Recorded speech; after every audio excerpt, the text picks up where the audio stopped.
He had promised his best friend that he would become a monster hunter with her, but ended up becoming a monster instead.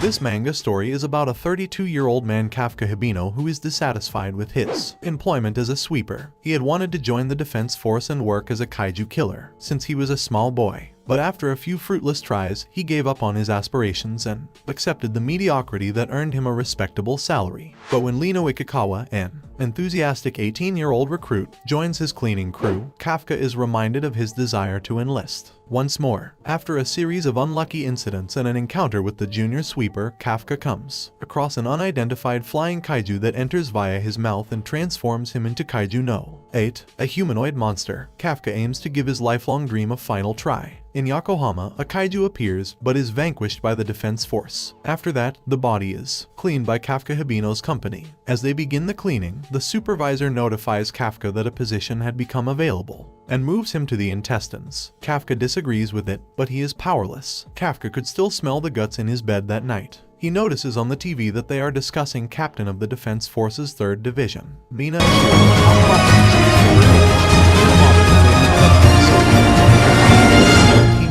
to her when they were younger. The following day at work, Kafka meets Lino Ikikawa, a new part-time employee who is attempting to enlist in the defense force. Lino is informed that Kafka attempted to enlist in the defense force but instead chose to work for them on a long-term basis. According to Kafka, he gave up as things got harder for him as he aged. Lino says he doesn't give up easily and finds such reasoning to be absurd. As they approach the kaiju, the manager assigns each team different tasks and places Lino on intestines, which causes Kafka to laugh. However, the manager also places Kafka on it because he is skilled at cleaning intestines. Both Kafka and Lino struggle to eat at lunch, and Kafka provides Lino vitamins and nose plugs to help him tolerate the odor. Following the workday, Lino thanks Kafka for aiding him and lets him know that the defense force has increased the maximum age to 33. However, Kafka is able to drive Lino away before he is eaten as a little creature named Yaju comes as he is leaving. While he grips the monster, he commands Lino to run and call for assistance. Kafka is once more brought back to his early years with Mina and their decision to enlist in the defense force to fight the kaiju. A short while later, the Yaju had quickly defeated Kafka and was about to devour him when Lino made his way back and attacked it with a sign.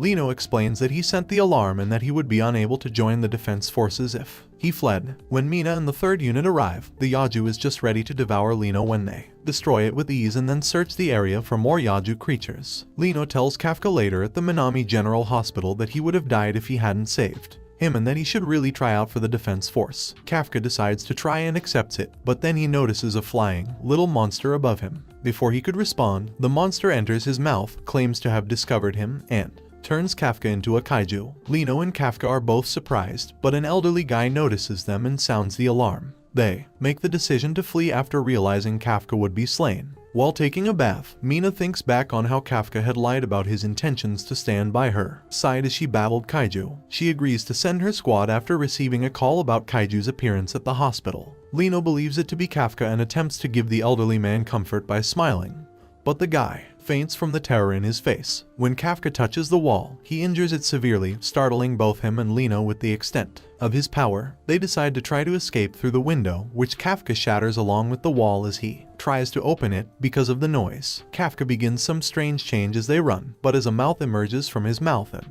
consumes a crow, he reverts to his original monstrous shape. Kafka then remarks that he needs to urinate but is powerless to do so and begins gushing liquid from his nipples. Feeling ashamed, he then declares that he wants to die because he doesn't want to be anyone's bride. Then he understands that in this form, he could have a chance against the defense force, but Lino warns that they will shoot him dead on contact. After sensing something, Kafka believes it is a Yaju monster similar to the one from yesterday. Lino understands that because the defense force would be divided between them and the Yaju, this is their chance to go. In another scene, the Yaju is about to devour a child when Kafka shows up and punches it. The toddler is scared even more while the man tries to reassure him. As he decides to punch the Yaju with all of his strength, the Yaju explodes into bits, drenching the ground and blood, and Kafka orders Lino to take care of the infant. To help the girl not feel afraid, Kafka assures her that Lino would take both her and her mother to the hospital while he leaves. As the boy turns to thank him, Kafka is reminded of his commitment to Mina once more. As he tells Lino about his decision to continue applying for the Defense Force, he begins to change into a human. The Defense Force has been searching for the 8 documented kaiju this year for 3 months. This is the first kaiju they haven't been able to neutralize since the Defense Force's inception.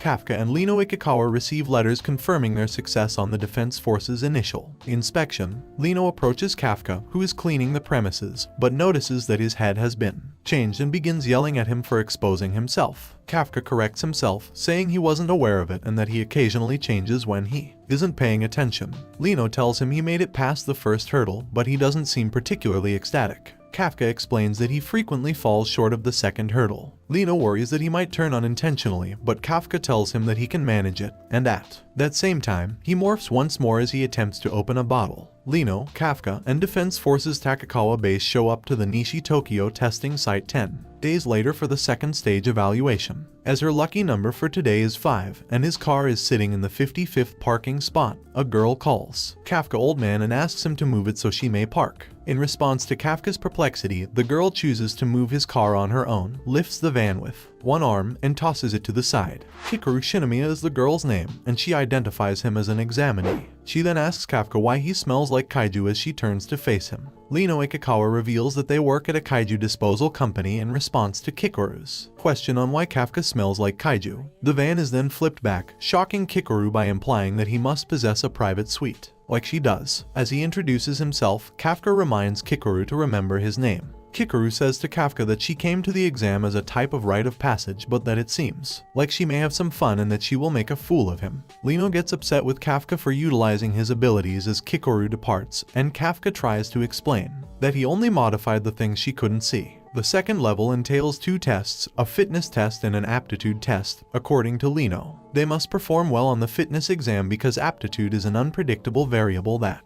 fluctuates every year. Kafka, who only just manages to keep up during the fitness test, finishes 219th out of 225 participants. Quickly approaching to poke fun of him is Kikoru. Lino is perplexed that Kafka didn't use his abilities. Kafka replies that it wouldn't be fair to the others if he did, but he quickly adds that he should have done so and now regrets it. Assuming Mina is solely concerned with murdering kaiju, Sashiro sends her the list of examinees, but when she sees Kafka's file, she decides to pay attention to him, which surprises him. Then Sashiro begins to discuss the notable candidates, and Lino also discusses them. They talk about how well prepared the top 3 in the fitness test, Haruichi Izumo, Aiharu, Furuhashi, and Ai Kaguragi, are for it. Those and a select few others, says Lino, can be regarded as elites, but Kikoru stands out as the best of them all. She is observed by Haruichi, Aiharu, and Ai as well. Kafka is surprised that she is a big thing when Kikoru approaches him again, but his butler promptly rebukes him for touching her. She admonishes him for acting like an idiot once more. The candidates then prepare for the aptitude test, and Lino remarks that over the previous 2 years, the aptitude test involved disposing of kaiju,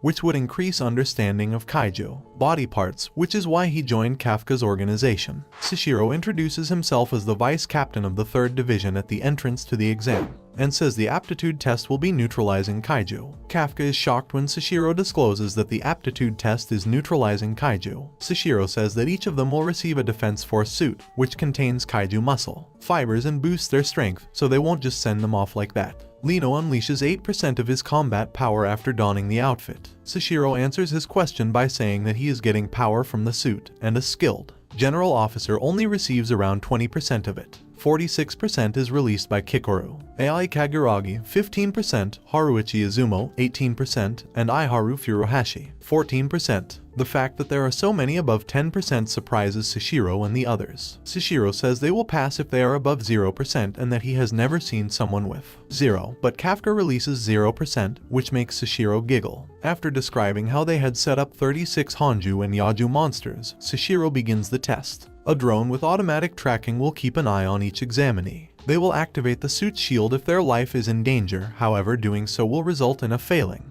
grade. Sashiro mentions that Mina Ashiro will also be proctoring this final exam as they begin. If the test was simply to see how many kaiju you could kill, Kafka questions why they have drones that watch over each of them when sensors could have easily counted them. Kafka is aware that they are also evaluating their actions and adapting their skills. He determines they must act as backup because they are weak on offense. Kafka then encounters a Yajuan, utilizing the knowledge gained from eliminating it, stuns it, using a paralyzed grenade while warning the other examinees that his stomach is weak and that they can shoot him there. The situation appears to be going well until a Yaju suddenly arrives from the side and snatches Kafka. A Yaju attacks Kafka, injuring him, and as Sashiro raises his shield to protect him, Kikoru arrives and kills the Yaju. She informs Kafka that no one is permitted to perish or leave her battlefield and that she plans to complete this exam right away. After that, Kikoru keeps slaying kaiju. Kafka receives a call from Sashiro advising him that he has several fractures and internal damage and advises dropping out, but Kafka gets up and says he wants to go on. Kafka asks Lino to carry him after Lino assures him that he will support him. Despite the strange looks and laughter they receive, they choose to pursue Kikoru and offer assistance. Kikoru, who goes out and kills every Yaju before facing the Hanju, is the only one who can keep up, though. She tosses a grenade behind him, which causes it to open its lips before shooting it in the head to kill it. When the exam is declared over, Kafka is miffed that she actually finished quickly. Sashiro agrees with Mina that Kikoru is strong, stating that although they had anticipated 30 dropouts, none occurred and there was only minor damage as a result of her presence. Kikoru makes the decision to return and tease Kafka once more, but as she turns around, she notices a brand new kaiju behind her, which points a finger at her and pierces her chest. Kafka and Lino collapse to the ground in exhaustion, in spite of her repeated insults of him. Kafka declares his admiration for Kikoru as this is happening. Lino is about to concur when the thought-to-be-defeated monsters regenerate, abruptly cutting him off. As a result of her wounds, Kikoru finds it difficult to stand up after this and notices another kaiju speaking while doing so. As soon as it becomes aware of her, this kaiju intensifies her wounds as though employing invisible swords. Watching, Sashiro observes that this is not a characteristic of kaijus, and after learning that the kaiju was getting stronger as time went on, he comes to the conclusion that he and Mina were the only ones who could beat it alone. Then Mina exhorts Sashiro to kill the creature. Sashiro then orders the test subjects to leave. Despite her wounds, Kikoru is enraged when she hears this since the monster might still be causing harm to other people when the members of the defense force arrive. She also recalls her father, expecting nothing less than immaculate behavior from his daughter. She tries to kill the kaiju because she wants her father's favor but is easily driven away. Immediately after, a flashback of her former classmates' amazement at her skill is revealed. As she had won her exam is shown. The child Kikoru was pleased with her accomplishment and urged her father to know about it. He tells her to aim for perfection once more and expresses his displeasure with her joy because he had anticipated this from her. Returning to the present, Kikoru thinks of her father's advice with each blow she delivers. The kaiju still regenerates in spite of her best attempts. Upon witnessing this, Sashiro, Konomi, and Kikoru begin to lose faith, and Kikoru even begins to apologize to her father in her thinking. As the kaiju is about to attack her while she is defenseless, it is quickly defeated. Kafka then appears in front of her and compliments her on her excellent work in continuing to weaken the kaiju. Kikoru is perplexed as to how Kafka get there so soon despite the fact that she has just been saved. She receives no explanation from Kafka, who instead thanks her once again for her labor, before transforming into a kaiju. The remaining defense force members who had not engaged in combat earlier scramble to leave the examination area. Kafka learns that Kikoru is still inside, trying to fight back as they make sure everyone is secure. Lino is undecided about what to do, but Kafka has left to help Kikoru before he can make up his mind. At this point, he worries that Kafka may change, betray his identity, and be killed, but respects his friend's fortitude. Kikoru is perplexed as Kafka changes into a kaiju, but Kafka asks her to keep this a secret. Before she can respond, the kaiju attacks, and Kikoru is reassured by Kafka that all will become evident after he vanquishes the monster. Even though Konomi is unaware that it is him, she alerts Sashiro and Mina to a sudden jolt of electricity coming from where Kikoru and Kafka are. Although Sashiro is perplexed by this as well, he makes the assumption that kaiju know aid is to blame. Kafka tells the opposing kaiju himself as he thrusts him to the ground, "I try my best to battle my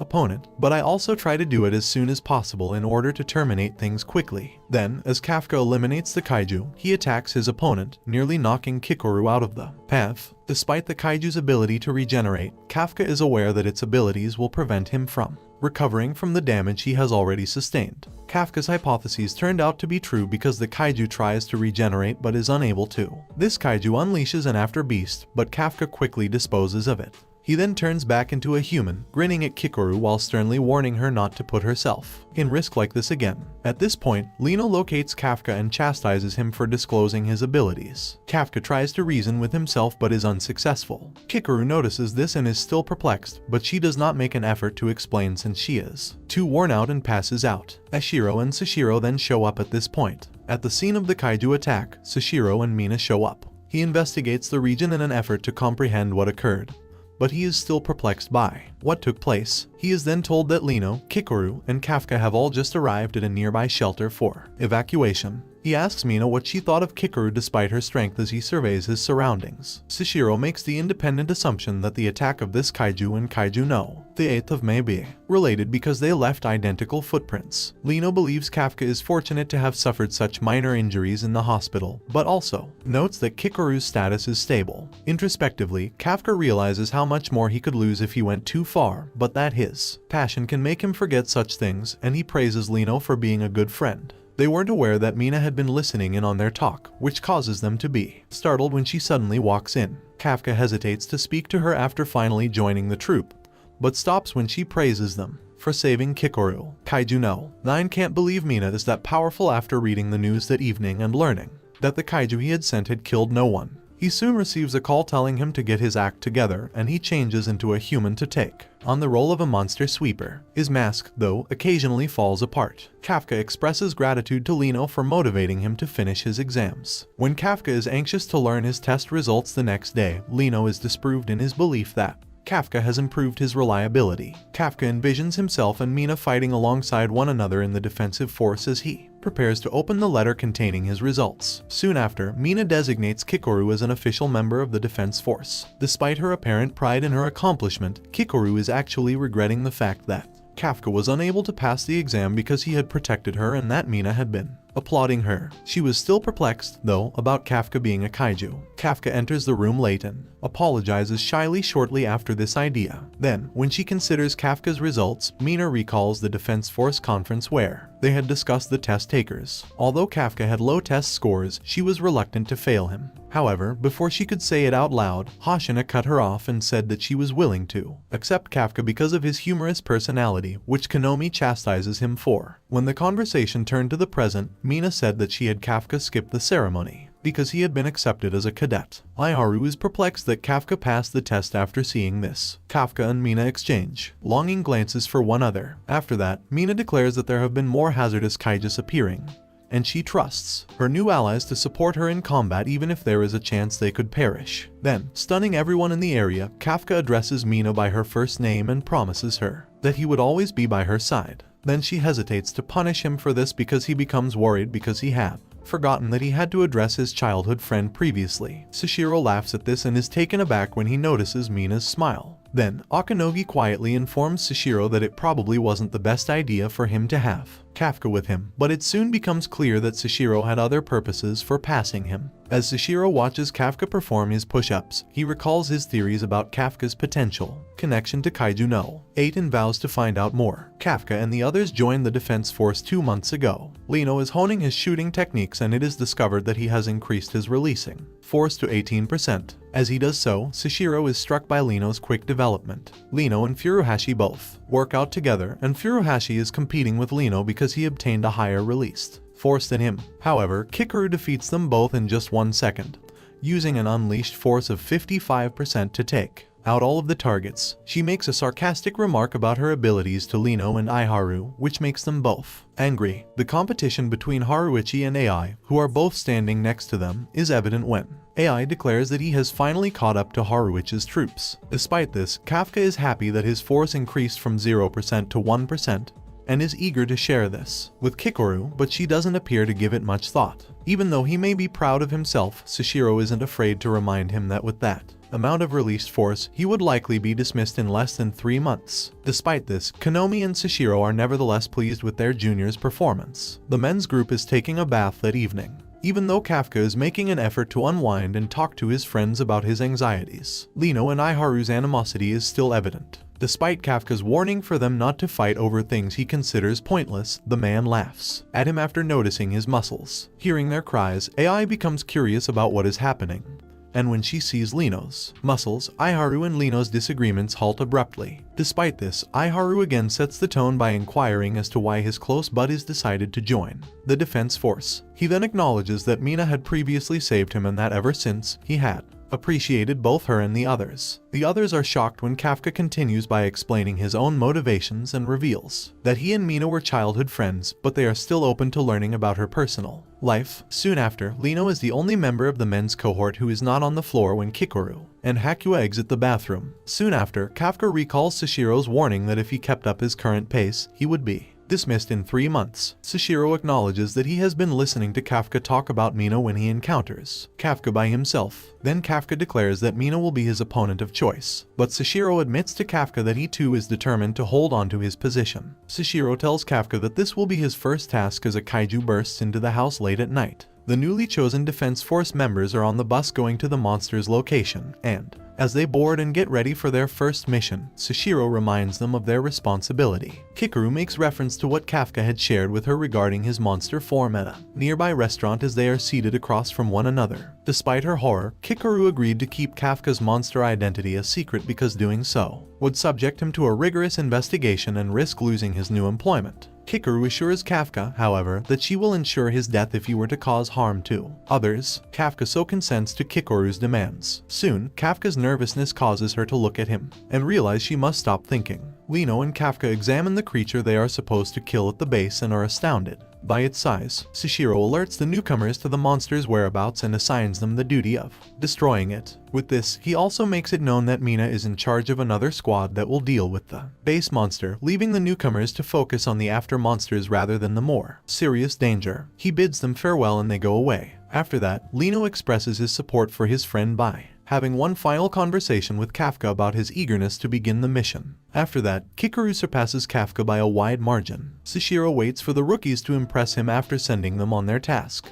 Kafka begins to use force in the E-District after remarking that he feels unusually calm for such a threat to be headed his way. Despite his persistence, the kaiju ignore Kafka and Kikoru chastises him for being overly forgiving. One of the elder members notices this and is already worn out at the thought of caring for the newcomers. He then orders them to form up for the attack. The senior member is taken aback when Kikoru shoots the kaiju while positioned on a roof, because he didn't anticipate a rookie to have such strength. Kafka commends Kikoru for her accomplishment and is equally as impressed. Ikaruga leads his squad in an attack at the Ikaruga battalion while commending Iharu for a job well done. Iharu then turns to Lino, hoping to impress him, but he can see that Lino has done much more harm than he has. Lino, despite this, isn't arrogant and tells Iharu about the bullet trait he used to make the kaiju's motions less noticeable. Lino isn't happy with himself, though, because he doesn't think he's strong enough to stop Kafka from changing. She is pleased with the advancement made by her own group in the Nakanishima platoon, because she can see that Haruichi and Ai were doing a lot of damage on their own. Nakanishima observes the interaction between the two and describes them with strong adjectives while considering formally including them in her battalion. When Kafka returns to the E-District and witnesses his friends fighting, he realizes that he is merely being a bother, but he is adamant about continuing. The other members of the defensive troop are perplexed by what he is doing as he dissects the creatures and discovers the base of the neck as a vulnerable area for attackers to target. His battalion leader congratulates Kafka on his discovery after he tells Sashiro about it. Kafka is thrilled at the prospect of continuing to have opportunities to fight alongside Mina in the future. He is pleased that he was able to be of some use. However, Sashiro urges Kafka to make room for Mina's cannon as she fires, interrupting his train of thinking. When Mina shoots the kaiju, she uses 96% of her force, which results in significant damage. Kafka is shocked to see the sizable hole she makes in the kaiju. Mina fires a fourth round to continue the assault, and a fifth shot puts an end to it. Kafka is even more awed by how amazing Mina's attack appears in person as opposed to just on television. However, Sashiro enters and asks Kafka if he feels demotivated after seeing the enormous strength disparity between him and Mina and knowing that he would have to become as powerful as her for Kafka to fight by her side. Sashiro humbly declines Kafka's slightly enraged question about whether he possessed such strength. Despite this, he makes an effort to justify his response and acknowledges that while he does better against medium-sized kaiju, his released force for firing weaponry is rather low for larger adversaries. He says this without even turning to check behind him as he quickly slashes a crawling kaiju. He then discloses that his family is descended from a clan of skilled swordsmen,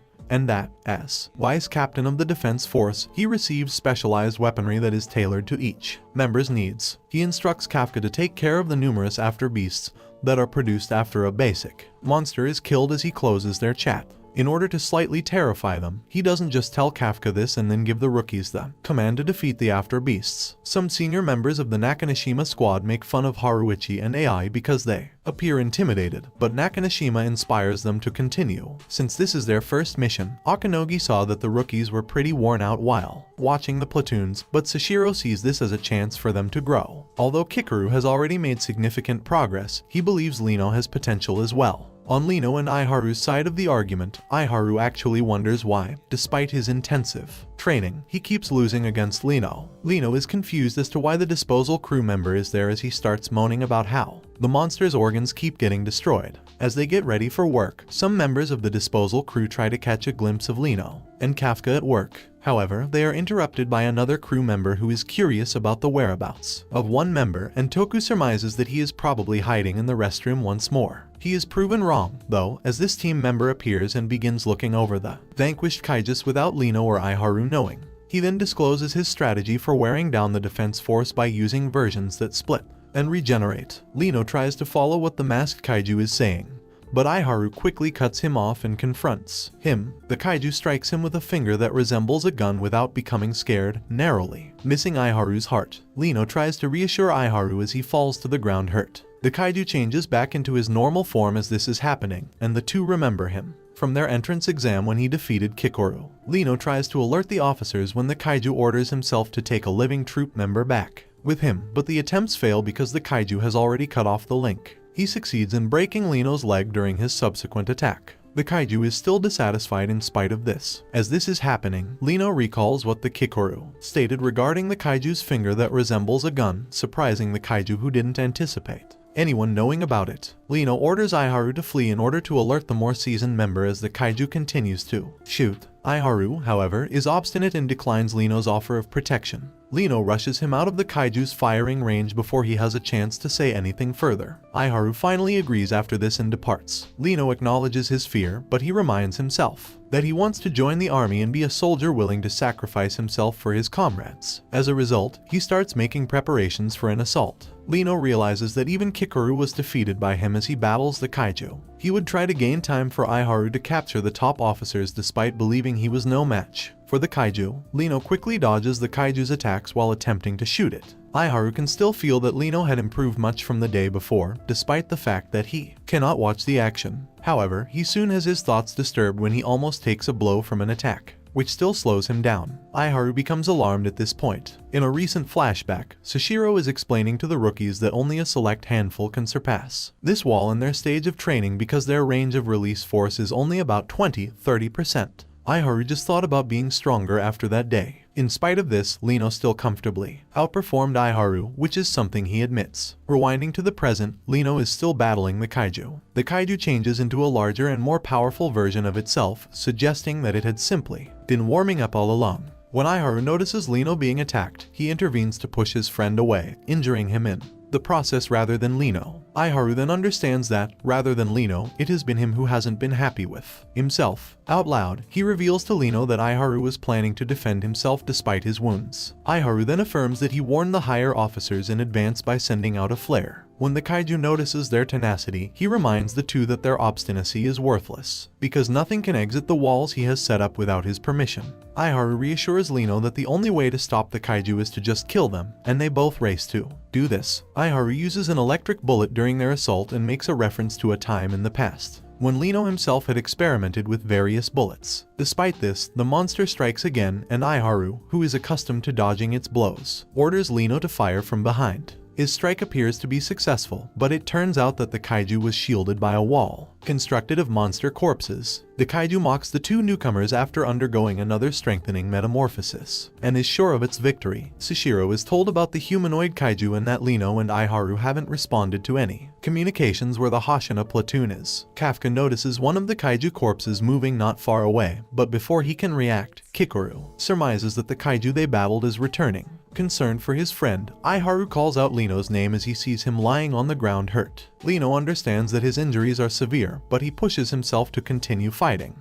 The humanoid kaiju shows its irritation at Lino's ability to move and gets ready to put an end to him. Aiharu tries to protect his comrade, but the kaiju blocks him because it is accustomed to his strikes. Lino is unable to defend himself from the kaiju as it fires from his finger gun while he is on the ground. Aiharu makes an effort to stand up and tells himself that Lino might someday hold the rank of captain, but he wasn't going to allow Lino surpass him. Aiharu tries to fire, but his gun doesn't discharge a bullet, and the kaiju just ignores him. Aiharu then crouches in desperation, hoping someone will come to Lino's aid. When the kaiju hears this, it laughs at Aiharu, but Kafka arrives from behind it and punches it in the face. Kafka apologizes for being late and checks on Lino after the kaiju's face is destroyed. Instead, Lino accuses himself of being weak for allowing Kafka to change again. Kaiju no. 9 recognizes Kafka as Kaiju no. 8 as he regenerates. As soon as Kafka assumes his kaiju form, the Kaiju no. 9 recognizes him as the rumored Kaiju no. 8 wounded Lino down.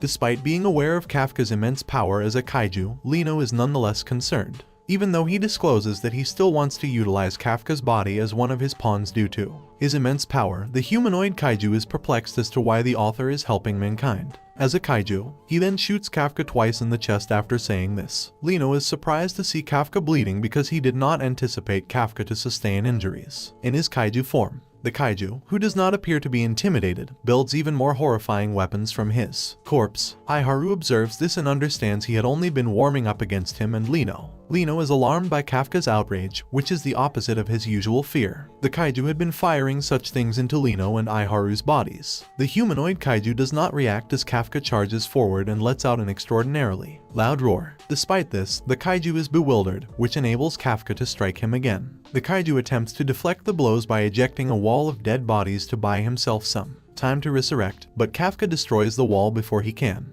The kaiju, realizing that Kafka has the upper hand, determines that he should withdraw, but he is prevented from doing so by Kafka's numerous attacks. Then Kafka strikes the kaiju's center. He is not killed, but he is rendered immobile as a result. Kafka, who is anticipating triumph, is about to complete the conflict when the defensive force shows up and is ready to assault him while he is still in his kaiju form. Just before Aiharu and Lino are saved by Kafka. When Kafka explains to Kikoru how serious he believes the situation to be and leaves the place they are in for her to handle, she changes her mind about what she had initially thought. A little while later, Kikoru learns that Platonic Haruga has discovered a humanoid creature, which informs Kikoru that Kafka has been located. From Kaiju no. 9's perspective, Kafka is to be thanked for the defending force's interruption, which allowed Kaiju no. 9 to find a gap in the defense. He promises to kill Kafka the next time they cross paths before fleeing. Kafka tries to stop the kaiju from escaping by approaching them while ignoring the members of the defensive force, but he is quickly shot. The kaiju departs after inflicting this damage. When Kafka himself is able to flee and is in a quiet alley,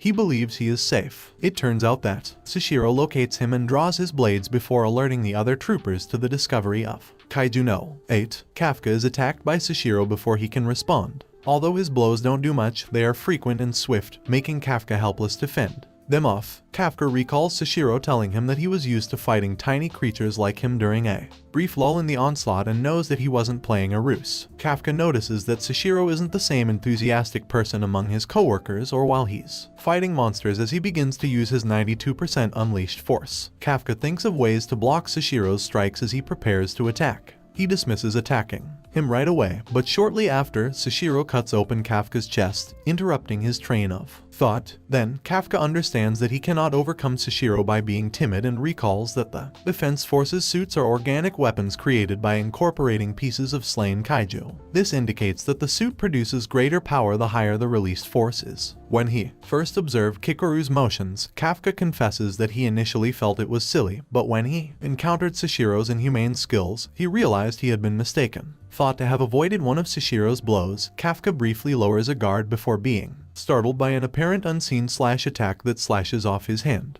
Kafka then understands that trying to regenerate would be energy intensive and that it would be better for him to try to attack. While struggling himself, Sashiro refers to Kafka as a giant monster due to his immense strength. Sashiro acknowledges to himself that he feels a tiny bit uneasy but quickly brushes it off. Then, facing Kafka, Sashiro chooses to utilize an attack comprised of a cross of invisible blades that enables him to execute a third blow in the event that the first one misses. Sashiro believes he is now one step closer to beating the kaiju, but Kafka refuses to let the blade leave his body, which causes him to get anxious. Sashiro dodges the punch that Kafka was about to throw at him. As the dawn rises, Kafka flees, leaving Sashiro disappointed but not ashamed to admit his mistake to the defense force. Sitting on vanquished kaijus, Kikaru comes to terms with the fact that she was wrong to distrust Kafka's ability to keep his kaiju form a secret. She still feels grateful to see him in spite of everything. Kikaru acts as though she wasn't worried when Kafka apologizes for worrying her, but she catches him before he hits the ground. Sheepishly, Kikaru tells Kafka that she will be able to kill the kaiju that defeated her the next time,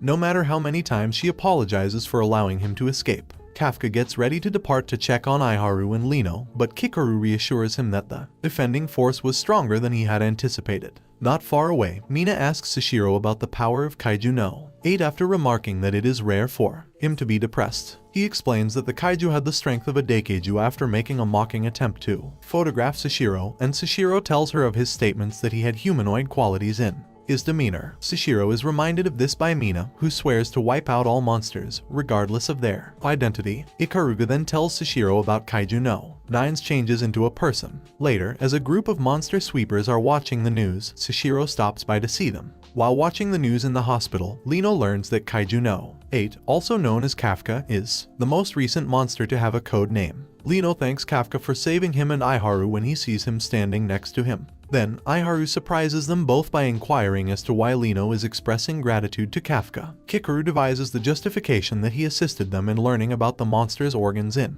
an effort to conceal Kafka's identity. Iharu is still in awe of Kaiju no 8's immense power but wonders why it had assisted them. Lino feels relieved by Iharu's naivety as Kafka once more comes dangerously close to revealing his kaiju identity. Shortly after, the Defense Force rookies planned a surprise party for Lino and Iharu to celebrate their mission and welcome them back. Kafka is surprised by the Defense Course cook in turn with a 6-course meal. According to Haruichi, he requested the most basic course but received special treatment because the cooks were impressed with his father's business. Then Sashiro enters the space and greets the rookies with happy birthday wishes. Lino compliments Sashiro for letting his coworkers organize the event while enjoying themselves, but Sashiro merely smiles smugly. When the rookies try to boast about their own skills after that, a fight breaks out. Lino learns that others are also encouraging themselves to become stronger even while there is conflict. Due to his discoveries with the Kaijus Corps, Sashiro then breaks up the combat and elevates Kafka to the 3rd Defensive Force unit. Kafka promises to give his utmost in battle as Mina officially adds him to the defensive force. Mina informs Kafka that he isn't even close to fighting by her side as he leaves the room. But, rather than being unhappy, Kafka is inspired to work even harder. However, he is told to perform 50 push-ups before leaving because he addressed her by her first name. Additionally, Mina informs Kafka that Sashiro was the one who suggested Kafka be given a promotion. Kafka is studying in what appears to be the main hall when he hears someone working out nearby. When he arrives to find out who it is, he discovers Sashiro practicing as though he will face Kaiju no 8 once more. When Sashiro eventually falls to the ground in awe, Kafka is seen watching him practice for the first time. When Kafka hesitantly inquires about his preparation, Sashiro appears focused on defeating Kaiju no 8 the following time they cross paths. Kafka is incredibly frightened within due to Sashiro's ominous vibe. Then, Sashiro swears to slay the kaiju. Kafka is amazed by Sashiro's desire to defend the troop members despite the fact that he had just been indirectly threatened. Kafka promises Sashiro that he will do his best because he knows that the man has great expectations of him in an effort to appear as though he has advanced. Then Sashiro chastises him in jest. Sashiro maintains 1% of his trust in Kafka despite this. At Takakawa Base, Kaiju no 10 is perched 8,000 meters in the air on top of a flying kaiju, maybe planning his next attack. Sashiro is pondering the human-like characteristics of Kaiju Nos 8 and 9 as well as the general state of Kaijus. Kafka is keen to improve his training so that he may live up to Sashiro's demands. But as he makes his way back to the dorms, a meteor shower blankets the entire city and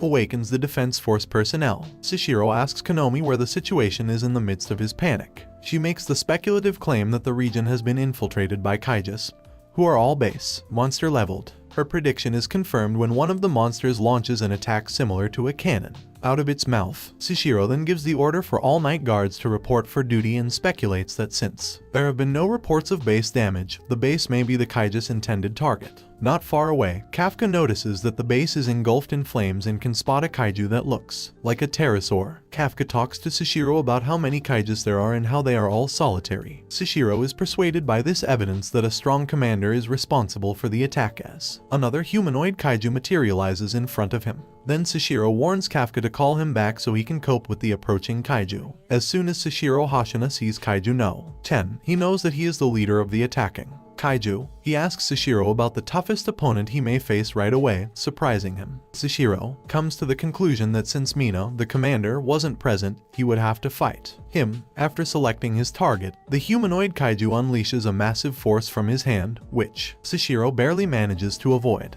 At this point, Konomi has finished determining the monster's class and has concluded that it is a giant monster. When Sashiro learns of this, he approaches Ikaruga and gives him the task of managing the After Beasts. Kaiju No. 10 uses this opportunity to strike Sashiro while the vice captain summons Ikaruga. He can easily avoid it though, and he swears to slay the kaiju. Sashiro soon observes the After Beasts beginning to respond, which supports his suspicions that they had been aiming for the base. Sashiro dodges yet another strike from the kaiju and reminds himself to keep away from them, because being struck by one may be fatal. He considers the kaiju's skin to be even harder to cut through than No. 8's. Ikaruga is seen to have executed Sashiro's orders on the east side of the base when he orders his soldiers to fire, but they fail to inflict any damage. Lino calls Kafka at the moment he rushes to put on his suit on his own. Haruichi and AI launch an assault from their side. The amount of force that Haruichi has unleashed is revealed to be 36%, but he is unable to use it before another kaiju appears next to him. Haruichi is frightened by how the two kaijus are collaborating as he sees them attacking. Kikaru uses a huge axe to smash through the kaijus to calm her coworkers' fears. Due to the unusually high number of powerful kaijus that year, Mina and Sashiro notified Kikaru before the kaiju raid that she would be receiving her own customized weapon. The axe's only drawback for Kikaru on the battlefield is that it strikes her as being overly harsh. Despite this, she is still able to show off more of her skills thanks to the weapon's ability to hit the enemy and then send a shockwave its way. Lino scoffs at how the weapon fit Kikaru like a glove because of her savage and destructive nature as he watches her launch another strike at the kaiju. Sashiro discovers that the kaiju relishes combat as he continues to avoid assaults. After briefly deflecting more strikes, Sashiro the kaiju remarks that Sashiro is fortunate to have survived this long despite facing him. Sashiro apologizes to Konomi for taking so long to prepare after nearly being struck, then initiates his 92% unleashed force. Before Kafka saves Akari, she is ready to be assaulted by a kaiju. Minas is appreciative of what he did and pleased that he can use it effectively now, which makes Kafka sheepishly proud. However, before any more can be exchanged, the kaiju that Kafka had slightly aided returns to the tech. However, this time, Kikaru quickly dispatches it with her axe. Kikaru tells Minas and Kafka that Lino and she will be in charge of baiting the kaiju while they should tend to the injured as Lino also arrives. Prior to leaving, Lino cautions Kafka about being careless. Soon later, Konomi reassures Kafka by saying that Nakanashima and Abina platoon have finally reached the base. More soldiers and platoons also join the battle to support those who are already engaged. Before departing with Minas, Kafka observes that everyone put in just as much, if not more, effort to advance as far as they did. Sashiro Hashina, on the opposing side, swears to defeat the Kaiju No. 10 once more and chops off parts of his hand and shell. The Kaiju initially views this as simply silly,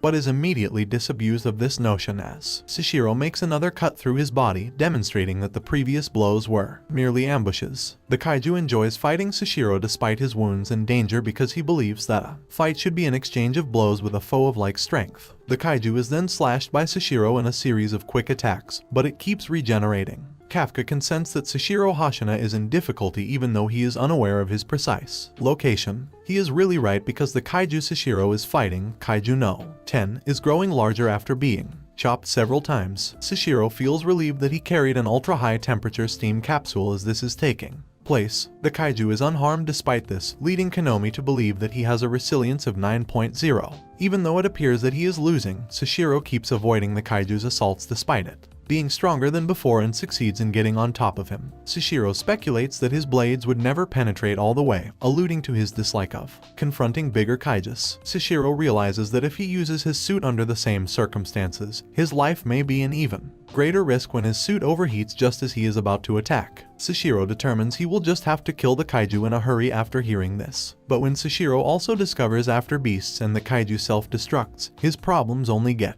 worse. A heavy punch is also delivered by the big kaiju as it emerges from behind Sashiro as he prepares to attack from behind. When Konomi sees Sashiro on the ground, presumably defeated, she begins to lose hope. The chapter opens with a flashback from Sashiro Hashina's background when his desire to join the defense force was severely dashed due to his fighting style. Rewinding to the present, Akinogi cries out Sashiro's name in a futile attempt to find life. Sashiro assures her that he is still alive despite his current condition and is enthusiastic about things, when Sashiro is told that the citizen has been evacuated and he is struggling to stand up.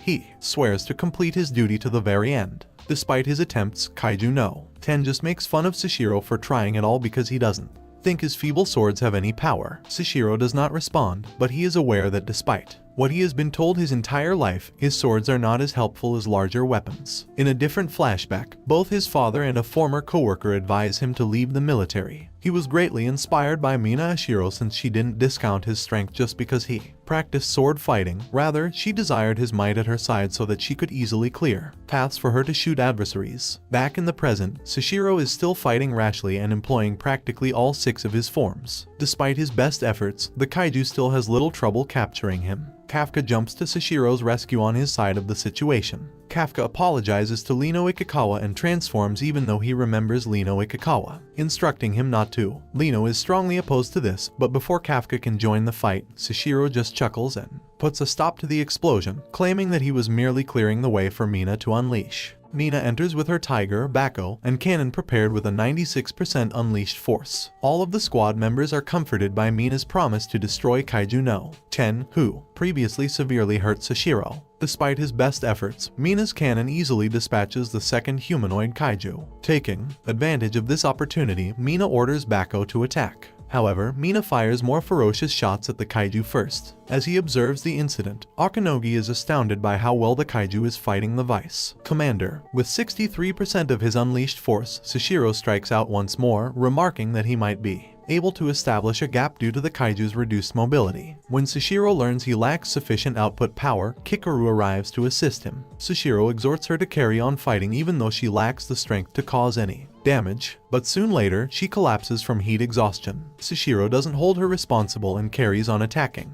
He is inspired to keep striking as he does so because he is reminded of Mina's advice to make an opening in the ground. After a brief interval, Mina compliments Sashiro for being such a great teammate and launches her cannon to deliver the decisive hit. Mina Ashiro's attack is successful in neutralizing the giant form of Kaiju no 10. In the immediate aftermath, Mina assigns Sashiro Hoshina and Kikaru Shinomiya to rest. After the battle, however, it is quickly revealed that Kaiju no 10 had a final attack, a large after-beast bomb, that once detonated would have enough force to wipe out the base and most of the remaining officers. Seeing the dire situation, Kafka Hibino immediately races to a higher ground, revealing himself as Kaiju no 8 to Mina and Hoshina and prepares an attack to save the base. Stunned by the revelation that Kafka Hibino is in fact Kaiju no 8, Sashiro, Hoshina, and Mina Ashiro watch as Kafka charges his body and uses all of his strength to launch himself towards the after-beast bomb in the air. The resulting force shatters the ground around Kafka, knocking Hoshina and Kikaru Shinomiya to the ground. Once close enough to the after-beast bomb, Kafka unleashes a punch so strong, it fractures the bone-like mask on his face and is implied to have shattered the bones all through his arms and legs from the force released. Kafka's attack proved effective enough to move the bomb farther from the ground and gave the defense force on the ground enough time to fully activate their shields. Despite the damaged state of his body, Kafka's Kaiju no 8 form is able to take the force of the explosion from the ground without flinching. After recovering from the explosion, Mina approaches Kafka and informs him that they will be taking him, Kaiju no 8, into custody, and that's how the first part of this man ends. Well guys, if you like this video and you want a second part, comment below with the word monster. Also subscribe to the channel, hit the bell and like the video, but most important, leave a comment. Until the next video.